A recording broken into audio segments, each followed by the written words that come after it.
What's going on YouTube? Thanks for tuning into the channel. Welcome to Oh So Simplified. In this video, I'm going to talk about why you don't finish anything that you start and the fuck it mentality. So let me start off with what the fuck it mentality is. This is something that I heard coined by Brandon Carter. At least that's the first person I heard that ever used this term. But basically what the whole idea is that you have a goal or commitment or something you're looking to do. You make one mistake, and then it exacerbates and basically leads to future mistakes for your future actions. And a great example of this would be something like, let's say you started a diet. You're eating good for the first 2 days, and then on day 3 you run into a couple things. Maybe you're running late for whatever appointment you're going to. You didn't prepare your food, so then you go and you eat McDonald's for lunch. Now, that is one action that would not reverse the past 2 days of things that you've done, but what often happens, especially if you get the fuck it mentality, is that you say fuck it. So not only am I going to eat McDonald's for lunch, but the salad that I had prepared for dinner, I'm actually just going to order a pizza. And now that I've ordered the pizza, I'm probably just going to, drink some beers with the pizza too. And then you wake up hungover and you're like, I need a bacon, egg, and cheese to kind of quell my stomach. And then now what you're looking at is that you made a ton of bad decisions that was really started by one, and you've kind of let it push over to the future. So that's basically what it is. And what this ultimately leads to kind of get to the second point, is a downward spiral. That's generally how they're created. It's not like, you woke up one day and said, for the next week, I'm just going to do none of the shit that I said I was going to do the week before, and that is ultimately what I want to get done. It usually starts off with making one bad decision, or not showing up in one particular moment, and then each moment you look back, it's kind of like gaining its own momentum on you, that I didn't do it already, so I'm not going to do it again. I didn't do it already, so I'm not going to do it again. Where you're going to see this come into play a lot more is things that are not already habits, and that is because you probably already have a set point of the way that you do things. So if we go back to the diet example, probably the main reason you're on a diet is because your set point is not to be on a healthy diet. So you went on to kind of change the lifestyle of the way that you eat, and then one thing kind of reverted back to your past, and then you said, fuck it, I give up, I don't want to do this anymore. So that is generally what the downward spiral, how the downward spiral is created.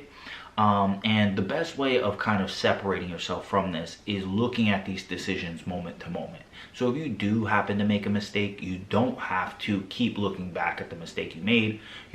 Have kind of, and I'll get into more football analogies in a second, but have kind of the quarterback mindset of that short-term memory, that if you threw an interception, you threw a bad pass, don't let those thoughts kind of carry with you to the future, and don't keep rehearsing them, because that is going to lead to those future actions in the future. A side note on this is, if you kind of flip this whole idea to the positive way, that is also how positive spirals work. Maybe you closed a big sale at work or got a promotion, and then you went out to celebrate that night, and then you picked up some baddies later that night, and then when you came back and woke up, you were like, I had such a crazy night yesterday, I'm gonna go work out, and then you hit all these PRs. That would be the same thing in the other way. Now, that is one time when you do want to kind of use the momentum. So you do have to kind of check in moment to moment to see, what decisions am I making in the future? Is it leading to more of a positive spiral, or am I having more of the fuck it mentality and it's leading to the downward spiral? Now, the best thing to do on days when you know that you're going to kind of be in this mentality the whole time is a concept I got from these two books. They're very similar concepts. One is called Move the Chains. The other one is called Take What the Defense is Giving You. There's always going to be days when you don't feel like it for whatever you need to do. But on those days, what you don't want to do is, soup yourself up to believe you have to hit a home run.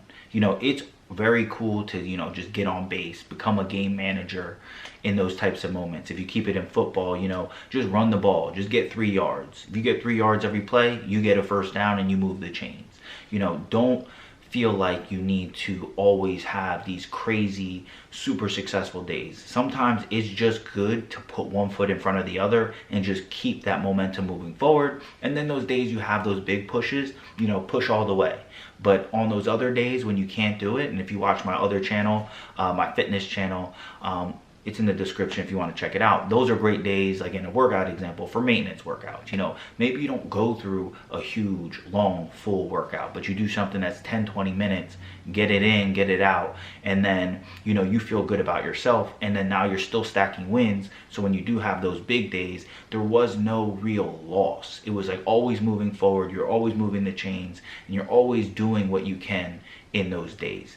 You know, singles and doubles win games. You're not gonna, you know, hit home runs every time you step up to the plate. But that's it for this one. You like the content, like, comment, subscribe. You fuck with the vibe, welcome to the tribe. And until next time, you know what it is. Peace out.